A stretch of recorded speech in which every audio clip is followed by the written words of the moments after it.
Steve believed in you. He trusted you. He gave you that shield for a reason. That shield, that is everything he stood for. That is his legacy. He gave you that shield and you threw it away like it was nothing. So maybe he was wrong about you, and if he was wrong about you, then he was wrong about me.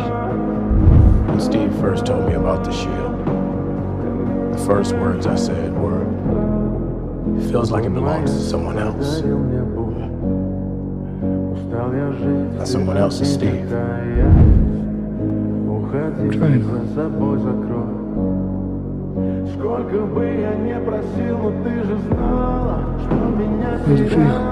Like it's someone else's. It isn't.